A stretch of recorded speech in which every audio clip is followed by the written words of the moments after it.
विषय तो त्यांचा झाला नारायण, नावडे जन धन माता पिता, निर्वाणी गोविंद असे मागे पुढे, निर्वाणी गोविंद असे मागे पुढे, काहीच साकडे पडून दी, विषय तो त्यांचा झाला नारायण, नावडे जन धन माता पिता.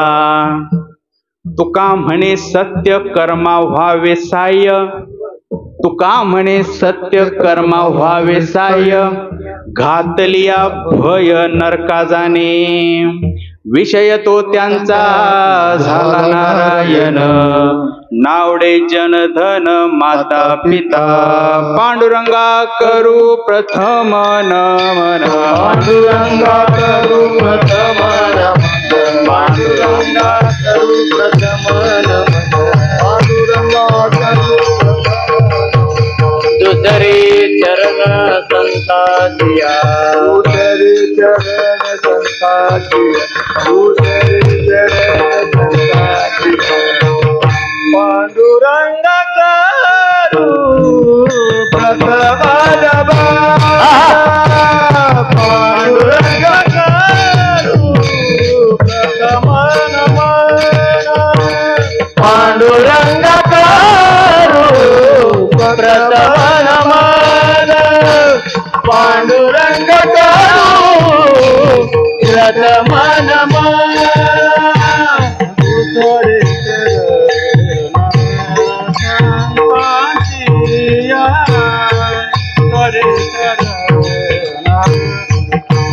संतांचिया त्यांच्या कृपादाने कसे तारू,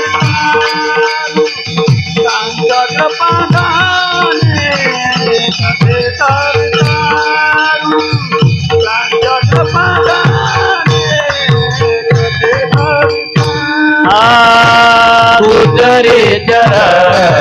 दुसरे चरण संतांचिया, दुसरे चरण संतांचिया त्यांच्या कृपादाने कसे तारू, त्यांच्या कृपादाने कसे तारू, त्यांच्या कृपादाने कसे तारू.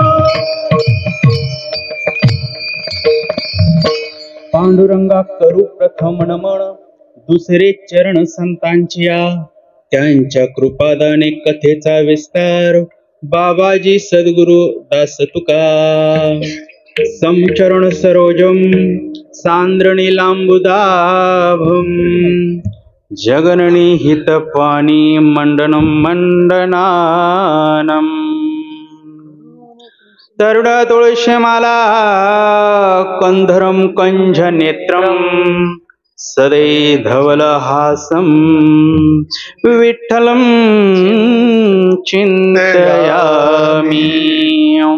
महायोगपीठे तटे भीमरथ्यां, वरं पुण्डरीकाय दातुं मुनीन्द्रे, समागत्य तिष्ठन्तमानन्दकन्दं, परब्रह्मलिङ्गं भजे पाण्डुरङ्गम्. कलावज्ञ जीवो धरार्थावतारं, कलङ्कं तेजोधिकमोदिवक्त्रं, खलाणेशबादापनोदार दक्षं, समाधिस्थमूर्तिं भजे भजे ज्ञानदेवम्.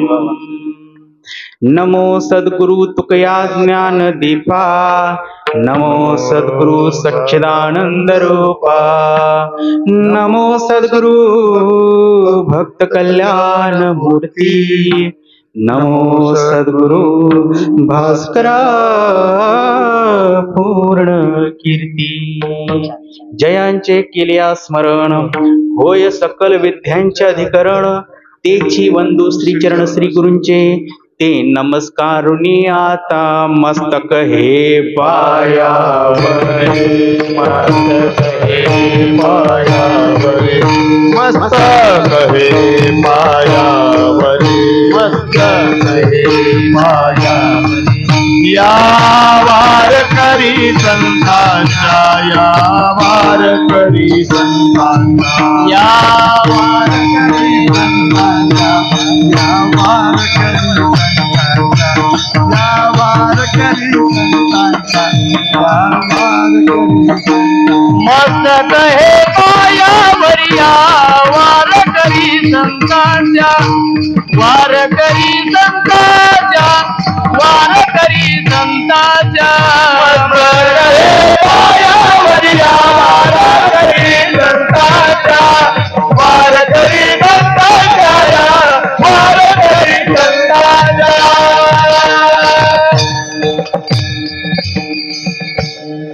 सेवेलागी सेवक झालो तुमच्या लागलो निज चरणा. अहो स्वामी तुकया देवा यावरी न करावा हेर. अनंत कृपा विदीक्षित विश्व संत संत हृदय सम्राट वैराग्य प्राप्त श्रीमंत रूपी जगद्गुरु तुकाराम महाराज यांच्या मुखादी जीवनातून प्रकट झालेली अमृतमय वाणी अर्थात गाथा. त्या गाथ्यामध्ये असलेल्या अनेक अभंगापैकी प्रस्तुत सेवेकरता निवडलेला अभंग हा भक्ताचं वर्णन करणारा अभंग आहे. विठ्ठल विठ्ठल विठ्ठल विठ्ठल विठ्ठल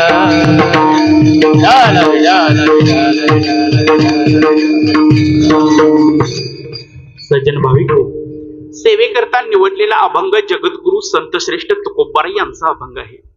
अभंग 4 चरणांचा आहे. अभंगाच्या माध्यमातून जगद्गुरु तुकोबाराय भक्ताचं वर्णन करत आहेत. पण या अभंगाचा थोडासा भावार्थ सांगतो आणि या अभंगावर आपण चिंतन करूया. तुकोबाराय म्हणतात, जे देहासंबंधी उदास आहे, ज्यांची आशा नष्ट झालेली आहे, तेच भक्त आहेत असं समजा. ज्यांचा विषय नारायण म्हणजे देवरूपच झालेला आहे, ते खऱ्या अर्थानं भक्त समजा. ज्यांना स्वतःचे आई वडील म्हणजे माता पिता सुद्धा आवडत नाहीत, तेच भक्त आहे समजा.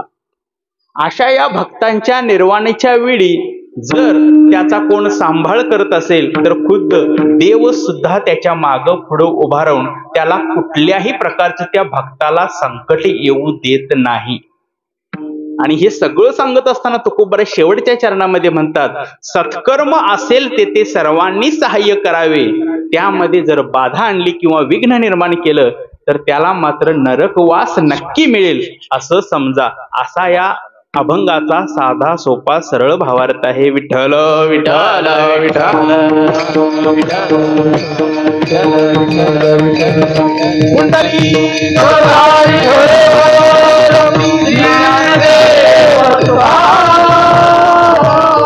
पंढरीनाथ भगवान माऊली ज्ञानेश्वर महाराज जगद्गुरु तुकाराम महाराज.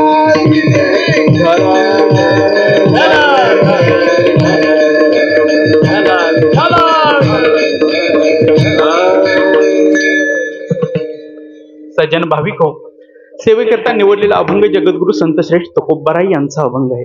अभंग किंबहुना सर्वांच्या पाठांतरातील असेल. अभंग 4 चरणांचा आहे. अभंगाचा भावार्थ देखील मी तुम्हा सर्वांना सांगितलेला आहे. भावार्थ का सांगायचा? कीर्तन झाल्यानंतर भाविकांच्या मध्ये भक्तांच्या मध्ये चर्चा अशी होऊ शकते की महाराजांनी 2 तास कीर्तन केलं, खरं अभंगावरती काय आले नाहीत. म्हणून पहिल्यांदा भावार्थ साध्या सोप्या सरळ पद्धतीने मी तुमच्या समोर ठेवलेला आहे. पण या अभंगावर काहीच चिंतन करण्यापूर्वी थोडासा परिहार देणं हे वक्त्याचं कर्तव्य असतं. मौजे चंदूर शाहूनगर या आपल्या गावामध्ये चालत असलेला अखंड हरिनाम सप्ताह, या सप्ताहाचं कीर्तन रूपी पुष्प आज 6व्या दिवशी माझ्या वाट्याला आलेलं आहे. जी काही वेडीवाकडी सेवा असेल ती आपण येणाऱ्या वेळेमध्ये साध्य करायचे. कारण का तुकोबारायने असं सांगितलंय, बोलिली लेकुरे वेडी वाकुडी उतरे. या सद्भावनेतूनच आपण या विषयाचं थोडंफार चिंतन करायचं आहे. आणि चिंतन करत असताना हे चिंतन बहुआयामी व्हावं. एक मार्गी होण्यापेक्षा जर बहुआयामी जर झालं तर महाराज चिंतनामध्ये थोडीशी गती प्राप्त होते. असं हे चिंतन मला म्हणजे सद्गुरू तळाशीकर महाराज वारकरी शिक्षण संस्थेत शिकत असलेल्या एका साधकाच्या वाट्याला येते. ही सेवा आपल्या समस्त ग्रामस्थांच्या वतीनं तसेच आमचे आदरणीय परमपूज्य पोवार महाराज यांच्या संयोगातून ही सेवा माझ्या वाट्याला आलेली आहे. ही सेवा फक्त साध्या सोप्या सरळ पद्धतीनं कशी मांडता येईल याचं फक्त चिंतन मी तुम्हाला येणाऱ्या वेळेमध्ये सांगणार आहे. अभंगाचा भावार्थ सांगितलाय, परिहार पण दिलेला आहे, पण तुकोबरा या अभंगाच्या माध्यमातून तुम्हा मला भक्त कसा असावा याचं चिंतन सांगता आहेत. भक्त कसा असावा तुकोबराय म्हणतात, भक्त ऐसे जाना. मग भक्त कसा असावा? जो देवापासून कधी विभक्त नाही त्याला भक्त म्हणावं. नाहीतर काही जण म्हणत असतील मी सकाळी उठल्यापासून संध्याकाळपर्यंत मंदिरात देवळात असतो, मी देवाचा फार मोठा भक्त आहे. चुकीचं आहे. भक्त त्याला म्हणायचं जो देवापासून कधी विभक्त नाही, त्याला खऱ्या अर्थानं भक्त म्हणायचं. मग असं भक्त कोण होतं? जर पुराणातलं चिंतन जर काढून पाहिलं तर महाराज भगवान शंकराचा पहिल्या क्रमांकाचा जर कोण भक्त असेल तर महाराज रावणाकडे बोट दाखवलं जायचं. धन्य भाग्य रावणाचे दास झाले शंकराचे.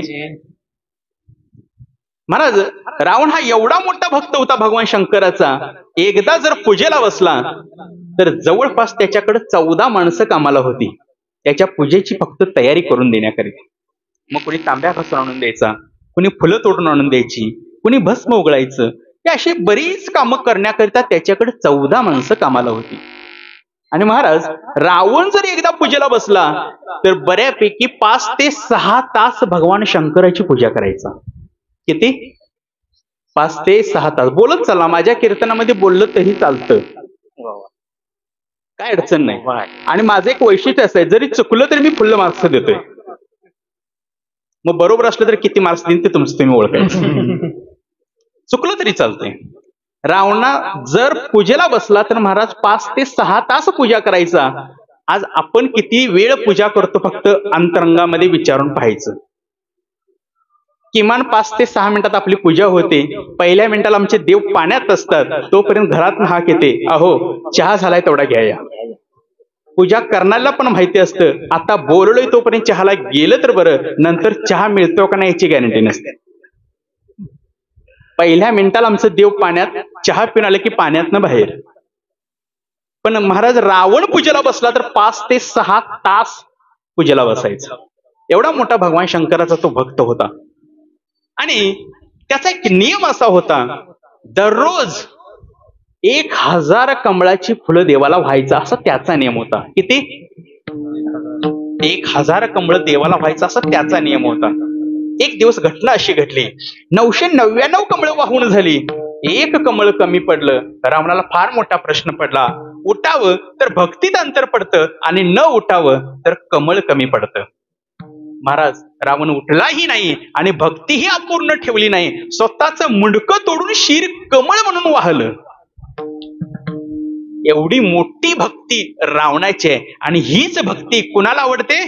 हिची थोर भक्ती आवडते देवा, थोर भक्ती आवडते, हिची थोर भक्ती आवडते देवा, हिची थोर भक्ती आवडते देवा. संकल्पावी माया संसाराची, संकल्पावी माया संसाराची, संकल्पावी माया संसाराची. हिची थोर भक्ती आवडती देवा, हिची थोर भक्ती आवडती देवा, हिची थोर भक्ती आवडते देवा, हिची थोर भक्ती आवडते देवा. हिची थोर भक्ती आवडती देवा, हिची थोर भक्ती आवडती देवा.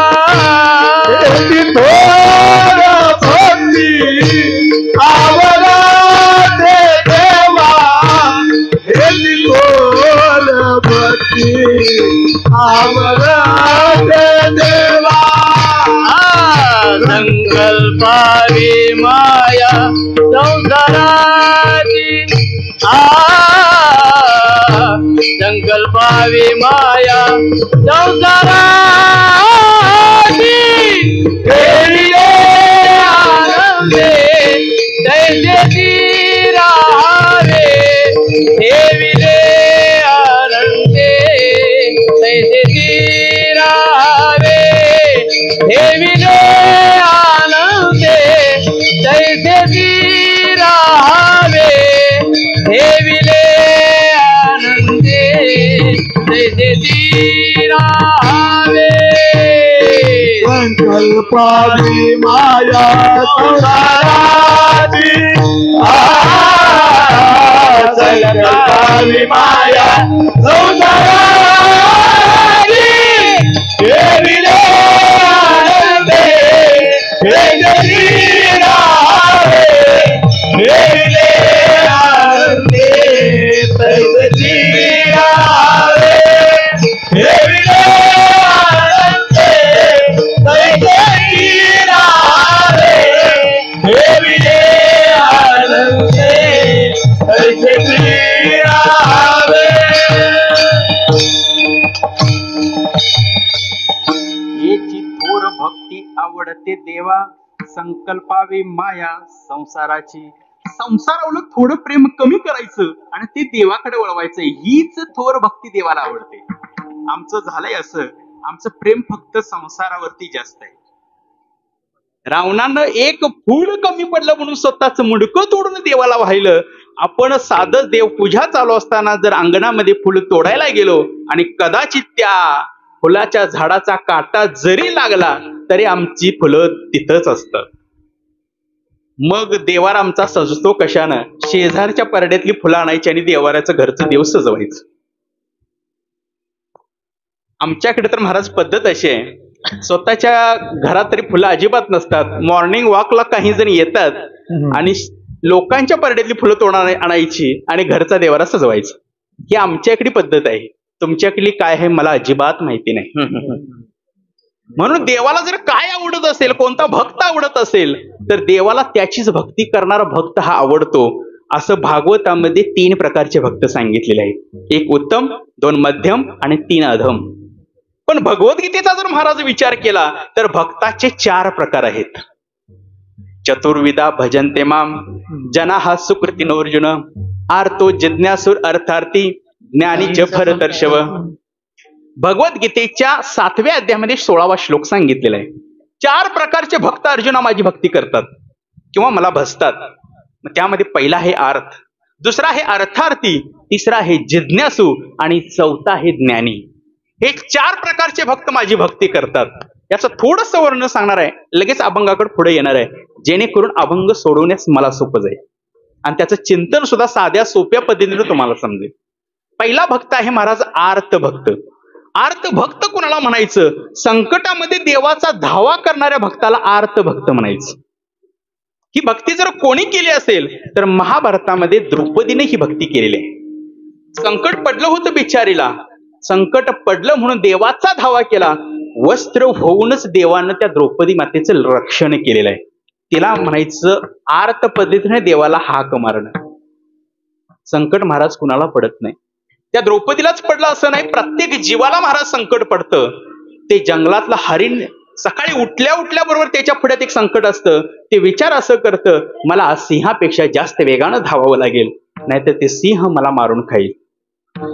महाराज तो सिंह सुद्धा उठल्याबरोबर जंगलातला विचार करतो, मला आज त्या हरणापेक्षा जास्त वेगानं धावावं लागेल, नाहीतर मी आज उपाशी मरेन.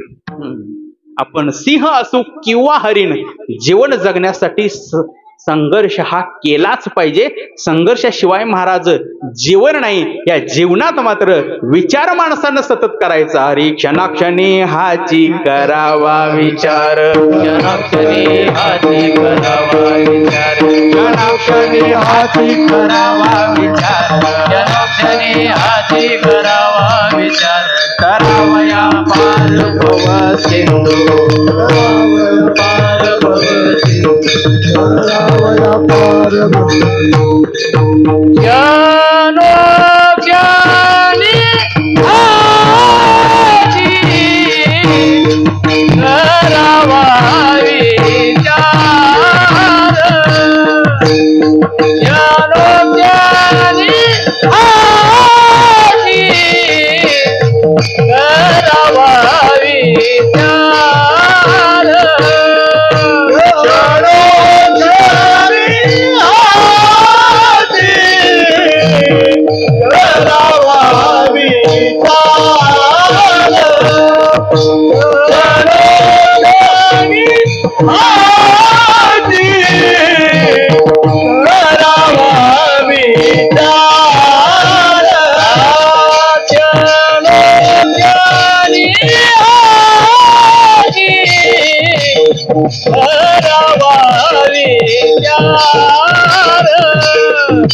विचार ज्ञानी आधी करावा विचार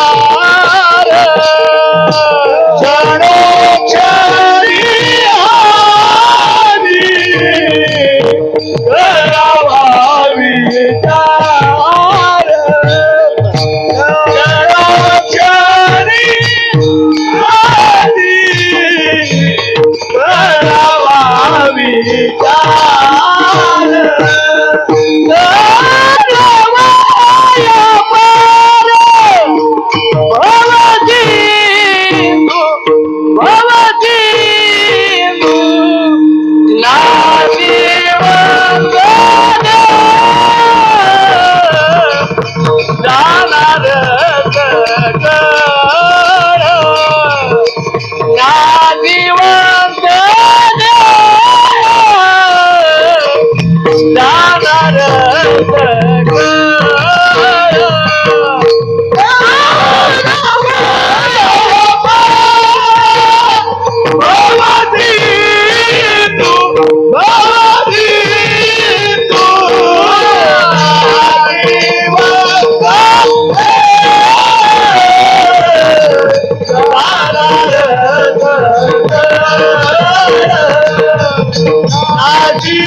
क्षणी हा चित करावा विचार तरावया पार भव सिंधू. प्रत्येक क्षणाला भक्ताने विचार करणं गरजेचं आहे की हा संसार सागर जर पार करायचा असेल तर मला निश्चित रूपानं प्रत्येक क्षणाला विचार करणं गरजेचं आहे. आणि तो विचार जर कुणाचा करायचा असेल तर भगवान परमात्म्याचाच विचार, त्याचंच नामचिंतन सतत मनामध्ये ध्यानामध्ये असावं लागतं. तर त्याला म्हणायचं आर्त भक्त. त्या आर्त भक्ती त्या द्रौपदीनं केली म्हणून देव वस्त्र होऊनच त्या बिचारीचं देवानं संरक्षण केलं. ते झालं महाभारतातलं. आजच्या घडीचं साध्या सोप्या सरळ पद्धतीने मला तुम्हाला सांगायचंय. आमच्या इकडल्या मुलांना सुद्धा संकट पडतं. कधी पडतं? गेल्या वर्षीची घटना आहे. सहज मंदिरामध्ये महाराज गेलो होतो. मंदिरामध्ये गेलेला असताना एक आमच्या गावचा विद्यार्थी आला. एका हातात तेलाची किटली होती, दुसऱ्या हातात 2 उदबत्त्या होत्या. देवाला तेल घातलं, उदबत्ती लावली, प्रदक्षिणा घेतली आणि देवाला सांगितलं, देवा मला तेवढा पास कर. मी म्हंटल देवा, अरे असं का सांगतोयस तू देवाला बाळा? काय सांगू महाराज, आज इंग्रजीचा 12वीचा बोर्डाचा पेपर आहे, देवानं मला पास केलंच पाहिजे. ठीक आहे म्हटलं, चांगलं आहे. देवानं तुला पास का करायचं तो बाजूला राहिला विषय. फक्त मला एक सांग, पेपर लिहिणार बाळा तू, पेपर तपासणार परीक्षक, आणि देवाला काय सांगतोस पास कर? नाही नाही महाराज, आज इंग्रजीचा पेपर आहे, देवानं तेवढं मला पास केलं पाहिजे. का? अख्खं गाव मला म्हणतं वर्षभर या पोरानं वैरण आणि वाडा आणल्याशिवाय दुसरा काही उद्योग केला नाही, हे पोरगे ह्या वर्षी नापासच होणार. त्यामुळे मला तो कुठेतरी ठपका पुसायचा आहे, मला पास झालंच पाहिजे. कर्म धर्म संयोगाप्रमाणे 2 महिन्यानंतर महाराज शाळेचा निकाल लागला. मुलगा गावातनं सायलेन्सर काढून गाडी फिरवायला लागला. विचारलं, गाडीत थांबवलं आणि विचारलं, बाळा एवढ्या वेगानं गाडी का फिरवतोस? महाराज, मी आज पास झालोय म्हणून गावातनं सगळ्या गाडी फिरवतोय. ठीक आहे म्हटलं, चांगलं आहे. मार्क्स किती पडले तेवढे तुला सांग. त्यानं सांगितलं, मला 45% मार्क्स पडलेले. अरे वा, चांगलं आहे म्हटलं. 45% मार्क्स पडलेत, एवढ्या वेगानं गाडी का फिरवतोस? नाही महाराज, मला ज्या लोकांनी नावं ठेवली होती त्यांच्या दारानं मी मुद्दामनं गाडी फिरवतोय, त्यांना कळू दे म्हणून मी गाडी फिरवतोय. ठीक आहे, ते सुद्धा तुझं चांगलं आहे. मला फक्त एका प्रश्नाचं उत्तर दे, गावात कुणाला तरी चांगलं मार्क्स पडले असतील का नाही? होय म्हटले, पडलेत. एका विद्यार्थ्याचं नाव सांगितलं. महाराज, त्यांच्या घरी गेलो. त्यांच्या घरी गेल्यानंतर आई वडील बाहेर हॉलमध्ये बसलेले होते. त्यांना विचारलं, काय हो, तुमचा पाल्य मुलगा कुठे आहे? बसलाय महाराज आत कडी लावून. का हो, त्याला मार्क्स किती पडले? अहो पडलेत 90% मार्क्स. अहो 90% मार्क्स पडलेत आणि तुमचा मुलगा घरात कडी लावून बसलाय, कारण काय? महाराज, त्यावेळी कारण सांगितलं आई वडिलांनी, आम्हाला अपेक्षा त्याच्याकडनं 95% होती.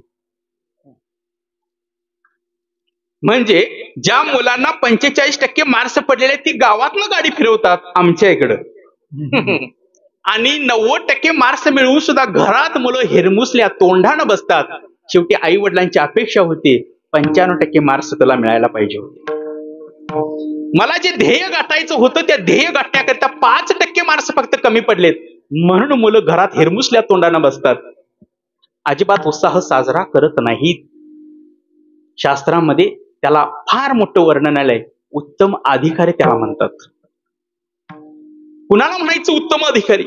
ज्यानं या जन्मात किंवा पूर्व जन्मात मल आणि विक्षेप हे 2 दोष निवृत्त केलेले आहेत आणि आता अज्ञानासह वर्तमान निवृत्ती करिता तो साधन चतुष्टे युक्त आहे. तो खरा महाराज वेदांत शास्त्र विचाराचा अधिकारी आहे.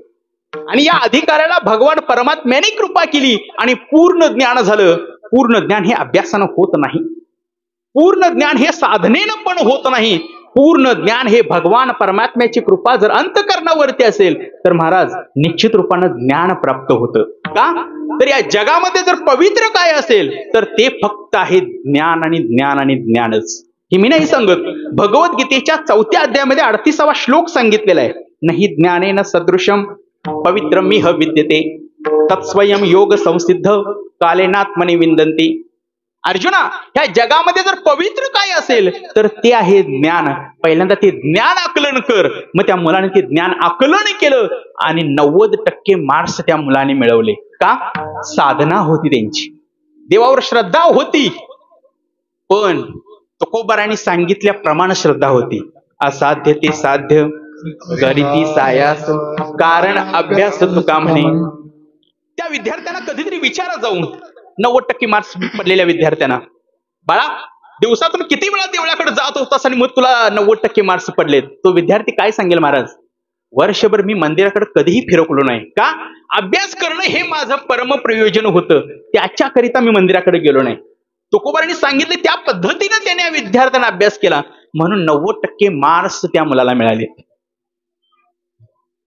काही ठिकाणी 95% मार्क्स मिळवलेले विद्यार्थी होते. संयोजक एकत्र आले.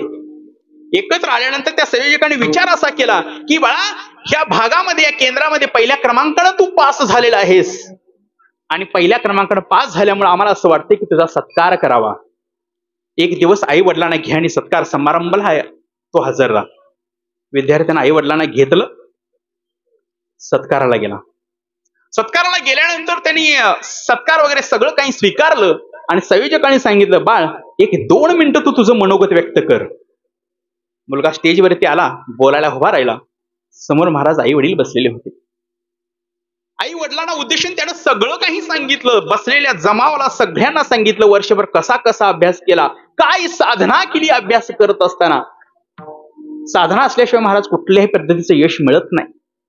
95% मार्क्स मिळवलेला विद्यार्थी केंद्रात पहिल्या क्रमांकानं पास झालेला विद्यार्थी मनोगत व्यक्त करतोय. आमचे वारकरी सुद्धा दिंडीमध्ये जात असतात. देहू ते पंढरपूर, आळंदी ते पंढरपूर दिवसभर चालणं चालू असतं. सकाळी उठल्यापासून काकड्यापासून ते संध्याकाळच्या हरिपाठापर्यंत भजन सुद्धा त्यांचं चालू असतं. शारीरिक तप चालू असतं, वाचिक तप चालू असतं, मानसिक तप चालू असतं. अहो, दिंडीच्या वाटेला कागद जरी अंतरला तरी त्यांना झोप लागते. गादीवर झोपणाऱ्यांना मात्र 2-2 झोपेच्या गोळ्या खाव्याव्या लागतात. याचं कारण आहे देवाची कृपा नसते. म्हणजे देवाची कृपा होण्याकरिता साधनेचीच गरज आहे. साधनेशिवाय देव कृपा करू शकत नाही. त्या विद्यार्थ्याला 95% मार्क्स मिळाले. विद्यार्थी आला, स्टेजवरती बोलायला उभा राहिला. आई वडील समोर उभा होते, बसलेले होते आणि त्यांनी उद्देशून तो विद्यार्थी म्हटला, आई बाबा, आज मी या केंद्रामध्ये पहिल्या क्रमांकानं पास झालोय. तुमची इच्छा अशी होती की या भागामध्ये पहिल्या क्रमांकानं तू पास व्हावास. मी आज तुमची इच्छा पूर्ण केली. पण हे सुख किती आहे? एक क्षणिक सुख आहे. पण आई बाबा, तुम्ही ज्यावेळी घरात मला बळजबरीने अभ्यास करायला बसवत होता त्यावेळी गल्लीमध्ये माझे बाकीचे मित्र खेळायचे आणि ते खेळत असताना त्यांचा आवाज सतत माझ्या कानावरती पडायचा. त्यावेळी मला सुद्धा असं वाटायचं क्षणभर जाऊन का असं त्यांच्याबरोबर खेळावं, बागडावं. पण आई बाबा, घराच्या बाहेर सुद्धा तुम्ही मला सोडलेले नाही आहेत. आज मी तुमची इच्छा पूर्ण केली. भले मी पहिल्या क्रमांकाने पास झालो, तुमची इच्छा पूर्ण केली. आज माझी इच्छा तेवढी, मला एक इच्छा आहे ती तेवढी पूर्ण करून द्या.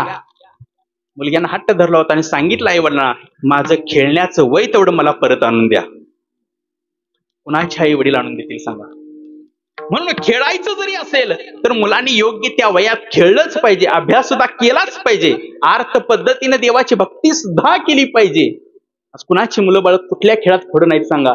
प्रत्येक क्षेत्रामध्ये आज मुलांच्या पेक्षा सुद्धा महाराज मुली पुढे आहेत. उत्तम उदाहरण जर सांगायचं असलं, आपलीच कन्या आहे जी विश्वविजेती, खो खो मध्ये विश्वविजेती म्हणून नुसतंच ह्या कोल्हापूर जिल्ह्याचं नाही, कारण सारख्या खेड्या भागातलं गाव नाही, तर अख्खण महाराष्ट्रासोबत या देशाचं नाव ज्या कन्येनं काढलं, अशा मुलाचा जन्म जर कुळामध्ये झाला तर तुकोबराय म्हणतात, कुडी कन्या पुत्र होती जे सात्विक, कुडी कन्या पुत्र होती जे सात्विक, कुडी कन्या पुत्र होती जे सात्विक, कुडी कन्या पुत्र होती जे सात्विक, दयाचा हरिक वाटे देवा, दयाचा हरिक वाटे देवा, दयाचा हरिक वाटे देवा. कोई कन्या पुत्र होती जे सात्विक, होती जे सात्विक, कुडी कन्या पुत्र होती जे सात्विक, होती सात्विक.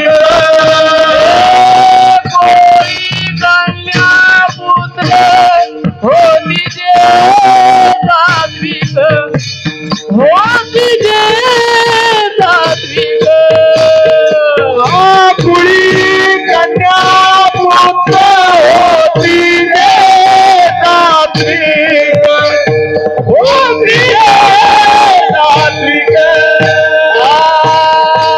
दयाचा हरिक, दयाचा हरिक वाटे देवा, दयाचा हरिक, दयाचा हरिक वाटे देवा.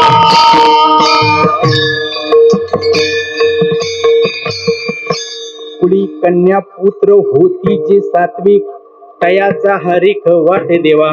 कुळामध्ये अशी सात्विक वृत्तीची कन्या आणि पुत्र जर जन्माला आलं तर महाराज देवाला सुद्धा या गोष्टीचा आनंद होत असतो. म्हणून आर्त भक्त सुद्धा देवाला भजतो, देवाची सेवा करत असतो. दुसरा भक्त सांगितलाय अर्थार्थी. भगवद्गीतेच्या अध्यायाप्रमाणे, त्या श्लोकाप्रमाणे दुसरा भक्त जो सांगितलाय तो आहे अर्थार्थी. ही भक्ती जर कुणी केली असेल तर ती बिभीषणाने केली आहे. ती भक्ती कशी केली, कोणाला म्हणायचं अर्थार्थी भक्त? धनाच्या प्राप्तीकरिता देवाला भजायचं आणि देवाची सेवा करायची, त्या भक्ताला म्हणायचं अर्थार्थी भक्त. ती भक्ती बिभीषणरायांनी केली. प्रभू रामचंद्रांना बिभीषणचे शरण आले. शरण आल्या आल्या लगेच त्यांचा राज्याभिषेक, लंकेचा राजा केलं लगेच. हनुमंतराय सोबत होते. हनुमंतरायांनी प्रभू रामचंद्रांना प्रश्न केला, अहो प्रभू, आज बिभीषण शरण जे आलेत आणि लगेच त्यांचा राज्याभिषेक, उद्या जर रावण शरण आलं तर त्याचं काय? त्यावेळी प्रभू रामचंद्राने उत्तर दिलं, हनुमंतराय, आज बिभीषणजी शरण आले लगेच त्याचा राज्याभिषेक, उद्या जर रावण मला शरण आला तर मी त्याला अयोध्येचा राजा करणार आहे. का? अजूनही माझ्या भावानं भरतानं माझ्याच पादुका सिंहासनावरती ठेवलेले आहेत, अजूनही मी अयोध्येचाच राजा आहे. याला म्हणायचं काय, भक्ताला काय देत असतो देव सुद्धा. भक्ताचं रक्षण पण करत असतो, देव पण देत असतो त्या पद्धतीनं अर्थार्थी भक्ताला.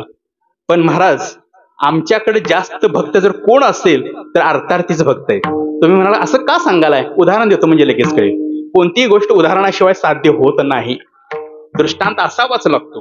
का? तर समोरच्यांना पटलं पाहिजे ना. ते शास्त्रातली उदाहरणं सगळी सांगून का उपयोग? आमच्याकडे सगळा शेतकरी वर्ग आहे गावामध्ये. प्रत्येकाच्या घरामध्ये जनावर आहेत. ती काय करतात? जनावरांचं दूध काढायचं आणि डेअरीला घालायचं आणि त्याच्यापासून आपल्या कुटुंबाचा उदरनिर्वाह चालवायचा. ही गोष्ट आमच्या गावाकडे सांगतोय. इकडं कदाचित असेल किंवा नसेल.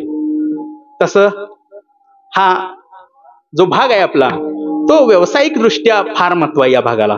म्हणून जनावर असतील कदाचित नसतील माहित नाही. पण आमच्याकडे असं होतं, जनावरांची माणसं धार काढतात आणि धार काढल्यानंतर पहिल्या धारेचं जे दूध आहे ते घरातच ठेवतात आणि जेवढं काही शेवटचं चांगलं चांगलं निघाले ते सगळं डेअरीला घालतात. आता हे असं का बरं करत असतील, कुणाला माहिती आहे का? मी मगाशीच सांगितले, माझ्या कीर्तनात बोललं तरी चालतंय. का बरं करत असतील ती तशी? माऊलीने उत्तर दिलेलं आहे आणि चांगलं योग्य उत्तर आहे. पहिल्या धारेच्या दुधात महाराज फॅटचं प्रमाण कमी असतं आणि शेवटला जेवढं जेवढं चांगलं निघतं ती माणसं डेअरीला दूध घालतात. का? फॅट जास्त लागलं पाहिजे, दर चांगला मिळाला पाहिजे, धाकट्या जाऊपेक्षा थोरल्या जाऊला जास्त पैसे मिळाले पाहिजेत म्हणून एकमेकाच्या ईर्ष्येवर डेअरीला दूध घालतात. मुलांना कमी, डेअरीला जास्त. आमच्याकडे खेडे भागात तर ही पद्धत आहे. पण एक महाराज आहे, दूध हे नेमकं कोणासाठी? माऊली म्हणतात, परी वसाचे ओरसे दुभते होय घरोदेशे, झाले पांडवांचे निमिषे जगदुद्धरण. दूध हे गाईच्या वासरासाठी आहे, पण माणसानं आज एवढी प्रगती त्यामध्ये केली, वासराला कमी, डेअरीला जास्त. का? पगार जास्त झाला पाहिजे ना, कॉम्पिटिशन. जसं शहरामध्ये एकमेकाचं प्रतिस्पर्धी व्यवसायात असतात, तसं खेडे भागामध्ये डेअरीत दूध नंबर आणण्यासाठी प्रतिस्पर्धी असतात. त्याच्यापेक्षा माझं दूध जास्त गेलं पाहिजे, त्याच्या फॅटपेक्षा माझं फॅट जास्त लागलं पाहिजे, मला दर त्याच्यापेक्षाही जास्त मिळाला पाहिजे. या अनुषंगानं लोक गावाकडे आमच्या भक्ती करत असतात, सगळे अर्थार्थी भक्त आहेत. पण अर्थार्थी भक्त सुद्धा माणसानं असावं, असण्याबद्दल काही नाही. अर्थ म्हणजे पैसा, आणि पैसा मिळवणं हे मनुष्याचं परमप्रयोजन आहेच, नाही असं नाही. पण महाराज, पैसा हे मनुष्यासाठी तयार झालेलं एकमेव साधन आहे. पैशासाठी मनुष्य कधीच नाही आहे. एक उदाहरण देतो, लक्षात येते किंवा पहा, तुमच्याच भागात शोभून दिसेल. एक श्रीमंत महिला होती आणि एक गरीब महिला होती. श्रीमंत महिलेच्या एकुलत्या एका मुलाचं लग्न ठरलं. ती कपड्याच्या दुकानात बिचारी गेली आणि दुकानदारांना म्हणाली, अहो एक स्वस्तातली साडी दाखवा. दुकानदाराने विचारलं कशाकरिता पाहिजे. त्या श्रीमंत महिलेनं सांगितलं, माझ्या एकुलत्या एका मुलाचं लग्न आहे, घरामध्ये एक मोलकरीण आहे आणि तिला ती साडी द्यायची आहे. दुकानदारानं साडी दाखवली, त्या महिलेनं खरेदी केली, घरी गेली. थोड्या वेळानंतर त्याच दुकानामध्ये ती कामवाली महिला गेली आणि दुकानदारांना म्हणाली, अहो एक चांगल्यातली चांगली महागातली महाग साडी दाखवा. दुकानदाराने विचारलं कशाकरिता पाहिजे. त्या महिलेने उत्तर दिलं, अहो मी जिच्या घरी काम करते तिच्या एकुलत्या एका मुलाचं लग्न आहे आणि मला ती साडी त्यांना प्रेझेंट द्यायची आहे. आता मला फक्त एक सांगा, ह्या दोघीतलं नेमकं श्रीमंत कोण? ती कामवाली महिला का ती भरपूर पैशानं श्रीमंत आहे ती महिला? अहो ती कामवाली महिला भलेही आज तिच्याकडे पैसा नाही आहे, पैशाकडून खूप गरीब आहे, परंतु त्या श्रीमंत महिलेच्या मनापेक्षा हिची मनाची श्रीमंती आज जास्त आहे. समाजामध्ये अशा प्रकारचे भक्त असतात, देवाला सुद्धा ते भजत असतात. आज हे गरजेचं आहे. का? तर पैसा हे मनुष्यासाठी तयार झालेले एकमेव साधन आहे. पैशासाठी मनुष्य कधीच तयार झालेलं नाही. रावणाला काय कमी होतं महाराज, तेवढं सांगा मला. अख्खी लंका बिचारीची सोन्याची होती. तुकोबाराने एका अभंगाच्या माध्यमातून सांगितलंय, कोटी घरे जेते काशा आणि तांब्याची, शुद्ध कांचनाची सप्तकोटी. तुका म्हणे ज्याची संपदा एवढी, सांगा ते कवडी गेली नाही. लंका बिचारीची सोन्याची होती, पण जाताना एक कवडी सुद्धा घेऊन गेला नाही. शेवटी मृत्यूच्या शय्येत पडला. मृत्यूच्या शय्येत पडल्यानंतर प्रभू रामचंद्राने एक चांगलं वचन देऊन गेला, अरे रामा, तुझ्यापेक्षा मी प्रत्येक गोष्टीत मोठा आहे. मी तुझ्यापेक्षा वयानं मोठा आहे, मी तुझ्यापेक्षा बुद्धीनं मोठा आहे, मी तुझ्यापेक्षा ताकदीनं सुद्धा मोठा आहे, तुझ्या कुटुंबापेक्षा सुद्धा आज माझं कुटुंब मोठं आहे. तरी सुद्धा या युद्धामध्ये मी आज हारलोय. का? तर तुझा सक्का भाऊ तुझ्या सोबत होता आणि माझा सक्का भाऊ मात्र माझ्या विरोधात होता, म्हणून मी आज हारलोय. सहजासहजी मी तुझ्या सोबत हारलो नसतो. म्हणून जीवन जगत असताना कौटुंबिकी एकता जो माणूस अंतकरणामध्ये ठेवतो, संसारामध्ये ठेवतो, तो माणूस कुणालाही ऐकत नाही, तो भक्त कुणालाही ऐकत नाही. म्हणून माणसानं भक्ती करावी, देवाची करावी. अर्थ पद्धतीने सुद्धा भक्त देवाला भजत असतात, अर्थार्थी सुद्धा भजत असतात. तिसरा सांगितलाय जिज्ञासू. ही भक्ती जर कुणी केली असेल तर फक्त आणि फक्त जनक राजांनी भक्ती केलेली आहे. देख पा जनकादिक कर्मजात अशेक, न सांडिता मोक्ष सुख पावते झाले. माऊलींना सुद्धा ज्ञानेश्वरीमध्ये उल्लेख करावा लागला. राजवाड्याला आग लागली. आग लागल्यानंतर शरीरापर्यंत येऊन पोचली. तरी सुद्धा म्हणाले, अहो सेवक म्हणाले, उठा महाराज, आग तुमच्या शरीरापर्यंत आलेली आहे. ती आग आणि ते शरीर जाणो, माझं त्याच्याशी काय देणं घेणं नाही. हे उत्तर आहे त्यांचं. काय वैराग्य अंगामध्ये असेल. शास्त्र असं सांगतं, इह लोकापासून ते ब्रह्म लोकापर्यंत अनुकूल मानलेल्या भोगाच्या त्यागाच्या इच्छेस वैराग्य म्हणतात. जनक राजांच्याकडे काय वैराग्य असेल. एवढे आले, देव जाणण्याकरिता देवाचा भक्त असणारा भक्त जिज्ञासू म्हणायचं. ती शबरी सुद्धा रामायणामध्ये होती. देवाची खूप मोठी भक्त झाली. लहानपणी असताना महाराज घरदार बिचारीने सोडलं. रडत वनात जाऊन भटकू लागली. मातंग ऋषींची भेट झाली. भेट झाल्यानंतर पहिला प्रश्न केला, अहो मला प्रभू रामचंद्राची प्राप्ती होईल का, भेट होईल का. मातंग ऋषींनी डोक्यावरती हात ठेवला आणि सांगितलं, जा, तुला एक ना एक दिवस प्रभू रामचंद्र भेटतील. भेटलेत कधी. वृद्ध उरतार वयात. देवाला यावं लागलं तिच्या भेटी करिता, तिच्या आश्रमापर्यंत. आणि महाराज, आज समाजामध्ये वस्तुस्थिती अशी आहे, येणाऱ्या एकादशीला जर पंढरपूरला जर भेट जायचं असेल आपल्याला, आज आम्ही ऑनलाईन पास करतोय. का? गेल्या गेल्या लगेच मला पांडुरंगाचं दर्शन व्हावं म्हणून. कुणाला भेटलाय का तेवढं मला सांगा. जिनं आयुष्यभर तपश्चर्या केली तिला उतार वयामध्ये देवानं भेट दिली आहे. आणि भेट किती आहे? एक क्षणाची आहे. एका क्षणाच्या भेटीसाठी अख्खं आयुष्य बिचाऱ्यानं वनामध्ये काढलं. आणि आम्ही म्हणतोय, आज इथं आहे, 4 तासात मी पंढरपूरला जाणार, दर्शन घेणार आहे, ते मागे येणार आहे. रस्ता सुद्धा आता चांगला झालाय. खरंच दर्शनला गेलाय काय, सांगोल्या जाऊन गायी बघून आलाय, हे कुणालाही कळत नसतं. उद्देश असतो गायी बघायचा, गावाकडे आल्यावर सांगायचं पांडुरंगाचं दर्शन घेऊन आलोय. अशानं ही भक्ती होईल का? जर जिज्ञासू पद्धतीचं जर भक्त देवाला भजत असेल, निश्चित रूपानं तसं जिज्ञासूपणानं वागावं लागतं. पण देव अर्जुनाला सांगतात, अर्जुना, हे तिन्ही प्रकारचे भक्त मला भजतात. भजत नाहीत असं नाही, माझी सेवा करतात, अर्थार्थाने जिज्ञासू. पण मला हे आवडत नाही, त्यांना मी आवडत असेल. पण माझा जर आवडता कोण भक्त असेल तर तो आहे ज्ञानी. 4 प्रकारामध्ये ज्ञानी जो भक्त आहे तो मात्र देवाचा आवडता आहे. देव जाणून देवाचे ज्ञानोत्तर भक्ती करणारा भक्त एकमेव तो म्हणजे हनुमंतराय. बिचाऱ्यांनी सगळं काही प्रभूंच्यासाठी आयुष्य जीवन जगलेत आणि आज देखील आहेत चिरंजीवी पदामध्ये. जर कोण चिरंजीवी असेल, पहिला क्रमांक आहे हनुमंतरायांचा. काय आशीर्वाद दिलाय, एवढीशी भक्ती आणि त्या भक्तीचं रूपांतर चिरंजीवी रूपात. तशी माणसानं भक्ती करावी. अर्जुना, हे 3 जे भक्त आहेत यांना संसाराची बंधनं आहेत, अर्थार्थाने जिज्ञासू. पण हा 4था जो आहे याला कुठल्याही प्रकारचं बंधन नाही. का? तर तो मुक्त आहे आणि तोच भक्त मला आवडतो. ह्या अभंगाचं पहिलं चरण. भक्त ऐसे जाना हे देई उदास, भक्त ऐसे जाना हे देई उदास, भक्त ऐसे जाना हे देई उदास, भक्त ऐसे जाना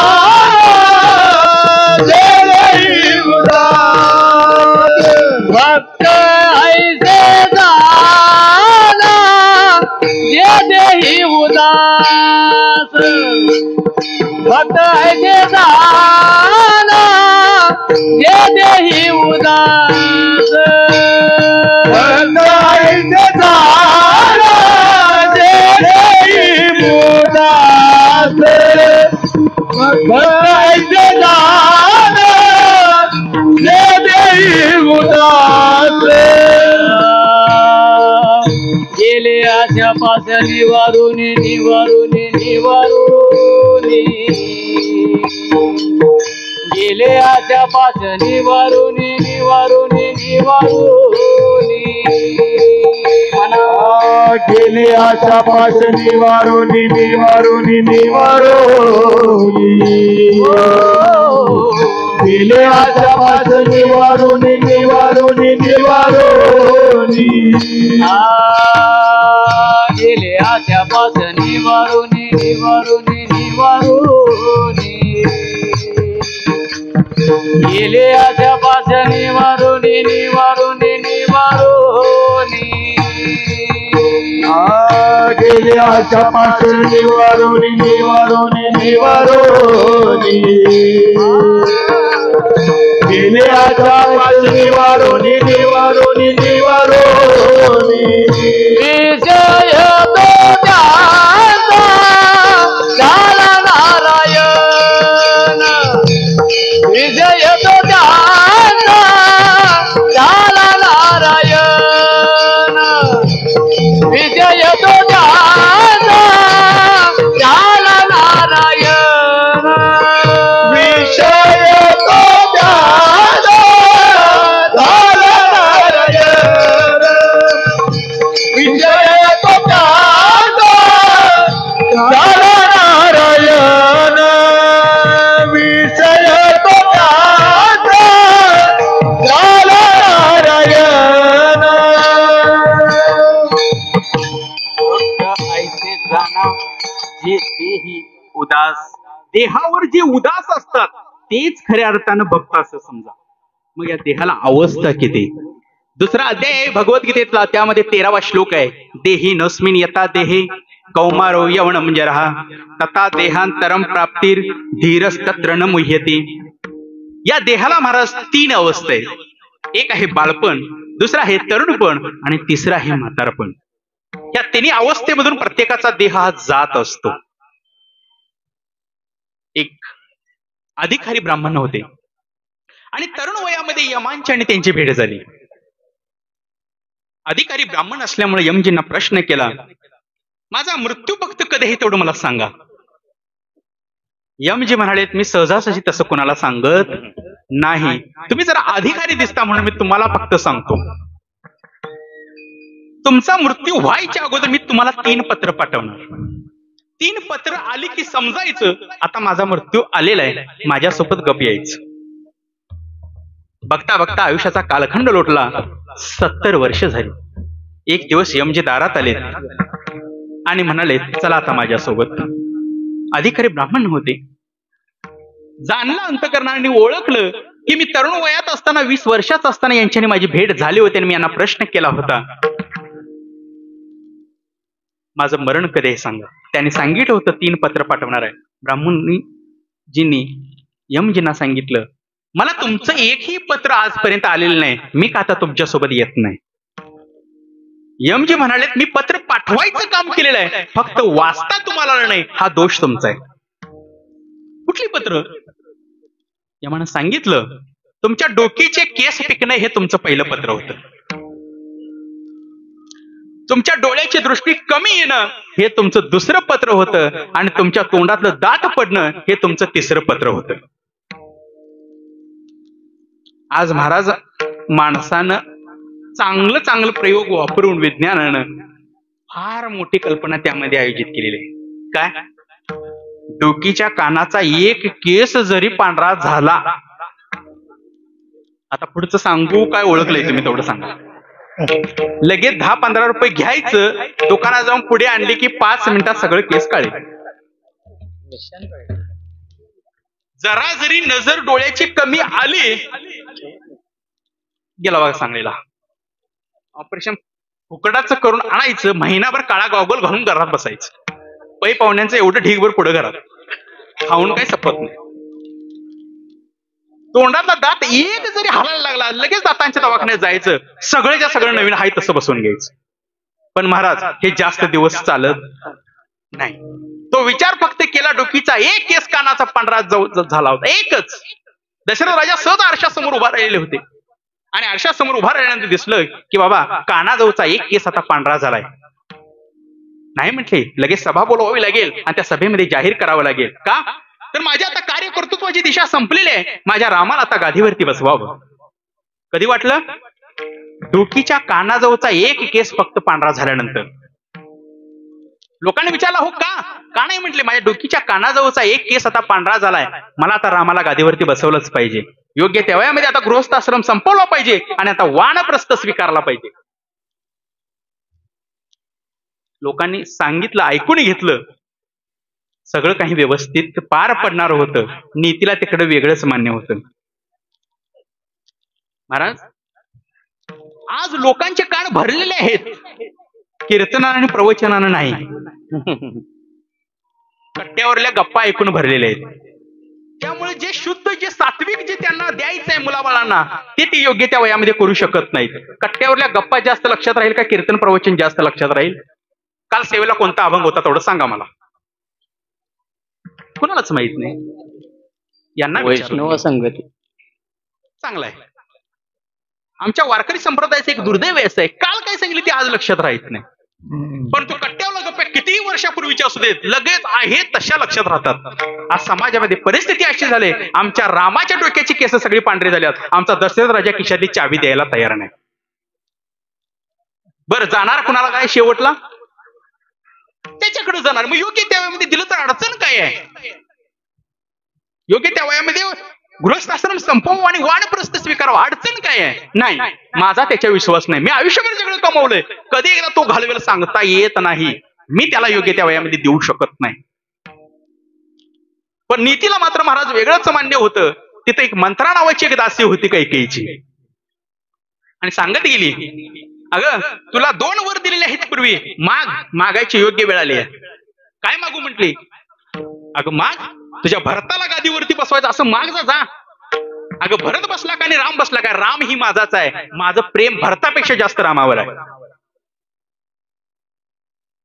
पण मंत्रानं एवढं तिचं कान भरलं आणि सांगितलं, अगं तू कितीही जरी म्हटलीस राम तुझा आहे, पण तू नाही, भरत हाच तुझा आहे. राम जर उद्या गादीवरती बसला तर तुझ्या भरताला त्याची आयुष्यभर सेवा करावी लागेल. जा माग जा. लगेच महाराज तिनं मागितलं, दशरथ राजांच्याकडे गेल्याने सांगितलं, अहो माझे 2 वर मागायचे तेवढे द्या मला. बोल म्हणले. दशरथ राजा प्रसन्न होते. प्रभू रामचंद्र गादीवरती बसणार होते. बोल म्हणले, काय इच्छा आहे? अहो उद्या माझ्या भरताला तेवढं गादीवरती बसवा. दशरथ राजा प्रसन्न होते, नाही म्हणले नाहीत. हो ठीक आहे, तुझ्या भरताला उद्या गादीवरती बसवू. आणि दुसरा महाराज लगेच तिनं वर मागितला, प्रभू रामचंद्रांना 14 वर्षाच्या वनवासाला पाठवा. ते जे काही ऐकलं दशरथ राजाने ते पुन्हा उठलेच नाहीत. एका वराने एकाला वनवास, महाराज दुसऱ्याला मात्र स्वर्गवास झालाय. म्हणून त्यावेळीपासून ते आजपर्यंत कैकेयी नाव समाजामध्ये कुणाचं नाही. पण कैकेयी गेली का? मंत्रा नावाची प्रवृत्ती आज समाजामध्ये आहे. कैकेयी सारखी प्रवृत्ती सुद्धा तयार व्हायला लागली. म्हणून आज कुटुंबामध्ये जर एकता जपायची असेल तर निश्चित रूपाने देवाचं भक्त होणं गरजेचं आहे. ते भक्त काय असतात तर ते देहावरती उदास असतात आणि त्यांची आशा सगळीच नष्ट झालेली असते आणि विषय हा फक्त आणि फक्त देवरूप म्हणजे नारायण झालेला असतो. म्हणून विषय तो त्यांचा झाला नारायण. नावडे जनधन माता पिता विठोबा रखुमाई. कुमार कुमार जय जय कुमार कुमारी, जय कुमार कुमार, जय जय कुमार कुमारी, जय कुमार कुमार, जय जय कुमार कुमारी, जय कुमार कुमार, जय जय कुमार कुमारी, कुमार कुमार, जय जय कुमार कुमारी, जय जय कुमार.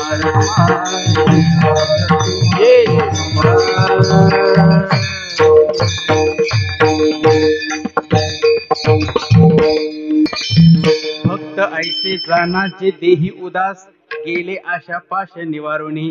विषय तो त्यांचा झाला नारायण. नावडे जड धन माता पिता. विषय जर पाहायचं झालं तर विषय हा देहामध्ये जशी पंच ज्ञानेंद्रिय आहेत, पंच कर्मेंद्रिय आहेत, पंच प्राण आहेत, पंच उपप्राण आहेत, तसे या देहामध्ये महाराज 5 विषय आहेत. त्यामध्ये पहिला आहे गंध, दुसरा आहे रस, तिसरा आहे रूप, चौथा आहे स्पर्श आणि 5वा आहे शब्द. प्रत्येकाचे शरीर हे पंच महाभूतापासून बनले. त्यामुळे प्रत्येक भूताचा एक एक गुण आहे. या गुणाद्वारे आणि 5 ज्ञानेंद्रियांच्याद्वारे हा जीव 5 विषय भोगीत असतो. पण या विषयापासून ही इंद्रिय जर स्थिर ठेवायची असेल तर ते सहजासहजी कुणाचं काम नाही. म्हणून विषयांच्या पासून इंद्रिय स्थिर ठेवणं हे गरज आहे. उदाहरण देतो आणि सांगवायचा प्रयत्न करतोय. एक अकबर बादशाह होता आणि दुसरा बिरबल होता. अकबर बादशाह एक दिवस बिरबलाला म्हटला, अरे बाबा सगळ्यांच्या पेक्षा वेगळ्या प्रकाशामध्ये मी जेवण करतोय, तुला पाहिजे असलं तर एक दिवस बघायला येईल. बिरबल म्हटला, कसं काय? अरे माझ्याकडे 2 मांजरं आहेत, दोन्ही मांजरांना मी दोन्ही बाजूला उभा करतोय, त्यांच्या डोकीवरती समई ठेवतोय, समईच्या मंद प्रकाशामध्ये मी माझं जेवण करतोय, तुला पाहिजे असलं तर एक दिवस बघायला येईल. एक दिवस महाराज अकबर बादशाचं शांतपणे जेवण चालू होतं. दोन्ही बाजूला दोन मांजरं उभी होती. मांजराच्या डोक्यावरती समया होत्या. समया तेवत होत्या. समयच्या मंद प्रकाशामध्ये अकबर बादशाचं जेवण चालू होतं. बिरबल आला, समोर बसला. थोडा वेळ झाल्यानंतर आपल्या खिशातनं आळूच एक उंदीर काढला आणि मांजराच्या समोर सोडला. उंदराला बघितल्या मांजराने लगेच त्या उंदरावरती झडप घेतली. दोन्हीच्या दोन्ही समय अकबर बादशाच्या ताटामध्ये पडल्या आणि एक वेगळ्याच प्रकारचं पक्वान्न तयार झालं. माझा दृष्टांत इथं सांगून झालेला आहे. सिद्धांत खूप महत्वाचा आहे, आयुष्यभर लक्षात ठेवायचा. जोपर्यंत विषय समोर येत नाही तोपर्यंत ही इंद्रिय स्थिर आहेत, योग्य आहे. विषय समोर आल्यानंतर इंद्रिय स्थिर राहणं हे खरं वैराग्य आहे. कारण का संतांनी शास्त्रामध्ये मगाशी मी तुम्हाला सांगितलंय, इह लोकापासून ते ब्रह्म लोकापर्यंत अनुकूल मानलेल्या भोगाच्या त्यागाच्या इच्छेस वैराग्य म्हणतात. आज ते वैराग्य फक्त कुणाला अंतकरणामध्ये यावं असं कुणाला वाटत नाही. आमच्या गावातलं उदाहरण सांगतो. एक ज्येष्ठ वारकरी 60 वर्ष झालं वय आहे त्यांचं, 35 ते 40 वर्ष झालं म्हणतात माळ घालून. मला भेट झाली की मला म्हणतात, अरे तुझा जन्म व्हायला नव्हता तेव्हा मी माळ घातले. ठीक आहे म्हटलं, महाराज चांगलं आहे. वारी वर्षाला वारी करतोय ते सुद्धा चांगलं आहे. म्हटलं महिन्याची वारी, 12 वर्ष झालं महिन्याची वारी करतोय. महाराज अतिशय चांगला आहे. 60 वर्ष झालं तुम्ही माळ घातली, चांगला आहे. 12 वर्ष झालं तुम्ही महिन्याची वारी करता, ते सुद्धा चांगलं आहे. देहूती आळंदी पंढरपूर चालताय, ते सुद्धा चांगलं आहे. महाराज तुमचा तंबाखू तेवढा खायचा का सुटत नाही, एवढं मला सांगा म्हटलं. महाराज म्हटले, जर तंबाखू बंद केला तर माझं डोकं दुखतं आणि मला झोप लागत नाही. काय वैराग्य आहे, काय गरजेचं आहे. जर अंतकरणामध्ये वैराग्य जर यायचं असेल तर संतांची भेट व्हायला पाहिजे. संतांनी सांगितल्याप्रमाणे जीवन जगलं पाहिजे. तर विषय तो त्यांचा झाला नारायण. मग आई वडील आवडणार नाहीत. ना आवडे जन धन माता पिता. प्रभू रामचंद्र 14 वर्ष वनवासाला चाललेत. आई वडील नाही आवडले त्यावेळी. का? एक मनामध्ये ध्यास होता, माझ्या आई वडिलांच्या वचनाला बाधा येऊ नये. वनवासाचं कारण ते एकमेव, राक्षसाचा त्या रावणाचा नाश करायचा आहे. दुसरं कारण म्हणून आई वडील सुद्धा त्यांना आवडेल नाहीत. म्हणून ना आवडे जन धन माता पिता निर्वाणी गोविंद असे मागे पुढे काहीच साकडे पडू नये. जर साक्षात देव जर आपल्या पाठीशी राहिला तर कुठल्याही प्रकारचं संकट आपल्यावर येणार नाही. का? तर विषय देवरूप झालेला आहे, विषय ज्ञान रूप झालेला आहे म्हणून. आणि हे सगळं सांगत असताना तुकोबाराय म्हणतात, तुका म्हणे सत्य कर्मा व्हावे साह्य, घातली या भय नरका जाणे. जर सत्कर्म असेल तिथे सर्वांनी सहाय्य करायचं. त्यामध्ये जर बाधा कोणी आणली तर निश्चित रूपानं त्याला नरकवास मात्र नक्की मिळेल असं तुकोबाराय सांगतात. मग जर नरकवास मिळवायचं नसेल तर काय करायचं? माणसानं आयुष्यभर सत्कर्म करत राहायचं, चांगलंच कर्म करत राहायचं. जर कर्म चांगलं असेल फल चांगलं मिळतं. हे मी नाही सांगत, भगवद्गीतेच्या 2ऱ्या अध्यायामध्ये सांगितलेलं आहे. कर्मण्येवाधिकार असते मा फलेषु कदाचन मा कर्म फल हेतुर्भुर्मा ते संगोस्त्व कर्मणी. अर्जुना, कर्म करण्याचा अधिकार तुला आहे. कर्माच्या फलाविषयी इच्छा बाळगणारा होऊ नकोस आणि कर्म न करण्याचाही माझ्याकडे तू आग्रह करू नकोस. कर्म करत राहा, फल तुला चांगलंच मिळेल. आयुष्यभर माणसं परमार्थ करतात आणि शेवटला म्हणतात मला मुक्त व्हायचंय आणि माझी मुक्त व्हायची इच्छा अजून झालेली आहे, तरी सुद्धा माणसं मुक्त का होत नाहीत? अहो, सांगणाऱ्याच्या वाक्याच कोण ऐकत नाही. का? तर सांगणारा शुकमणी नाही, ऐकणारा राजा परीक्षित नाही. म्हणून त्या परीक्षेनं सर्वांगाचं कान केलं बिचारानं, 7 दिवसामध्ये मुक्त झाला. आयुष्यभर माणसं परमार्थ करतात आणि शेवटी म्हणतो मी मुक्त होत नाही. कर्म चांगलं पाहिजे ना. जर मुक्त व्हायचं असेल तर अंतकरणामध्ये त्या जीवामध्ये कर्म चांगलं पाहिजे. कर्म चांगलं असेल निश्चित रूपानं फल चांगलं मिळतं. आमच्या घरात एक लहान मुलगा आहे, माझ्या भावाचा मुलगा आहे. अतिशय छोटा आहे. खोड्या करायचं त्याचं कर्म आहे. फक्त खोड्या करायच्या, काहीतरी करायचं आणि खोड्या करायच्या. आमच्या आईना ते पटत नाही. खोडी केली की ओळखते ह्यानं 100% खोडी केलेली असणार. आता सध्या आमच्याकडे मका काढणे खूप जोरात चालू आहे काम. शेतातला मका काढायचं, घरामध्ये यायचं, कणसं सोलायचं, हे काम फुल चालू आहे. सगळं काही व्यवस्थित आहे. घर झाडण सगळं सारवण वगैरे सगळं जिथे तिथे चालू आहे. त्या मुलानं काय केलं, एक दिवस सगळीच कणसं सगळी विस्कटली. आईने बोलवलं त्याला जवळ, इकडे हे कोणी विस्कटलं? काही बोलला नाही बिचारा. माहिती होतं यानंच विस्कटलंय. एक चापट लावली, गेला बाजूला. महाराज तसं झालं. संध्याकाळी आमची आई गोट्यामध्ये धार करायला गेली. आमच्या घराच्या पाठीमागे आमचा मुक्त गोठा आहे. म्हैशी 10 आहेत. जी म्हैस धार पहिल्यांदा कळते त्या म्हशीनं त्याच दिवशी धार दिलीच नाही. आई म्हणाली ठीक असेल, काय तर झालं असेल, आज हिला वैरण घातली नसेल, काय तर झालं असेल म्हणून आई परत आली. दुसऱ्या दिवशी करायची तशी खुरी या बिचाराने केली. आईन जवळ बोलला, एक चापड दिली. ते जाताना गप गेलं नाही, म्हणतच गेलं, आज सुद्धा मस धार देणार नाही. आई म्हणाली, इकडे ये म्हणाली. काय झालं तेवढं सांग. काय नाही, मी कुठं काय म्हणाले. आई बाजूला उभा राहिली, ह्याच्याकडे बघितलं, हे गेलं. एक वासरू रेडकू आमचं बारकं आहे, सोडलं ते सरळ म्हशीच्या धार. जेवढं काही दूध द्यायचं होतं ते सगळं त्यानंच पिऊन सपवलं. म्हैस धार देईल कशी. आईला चांगलंच कळालं, काल म्हशीनं दूध दिलं नव्हतं, म्हणजे दिलं नव्हतं, यानं रिडकू सोडलं होतं म्हणून काल म्हशीनं धार दिली नव्हती. म्हणून जिथं कर्म चांगलं आहे तिथं निशिपातनं फळ चांगलं आहे. म्हणून तुकाराम म्हणतात, तुकोबराय म्हणतात,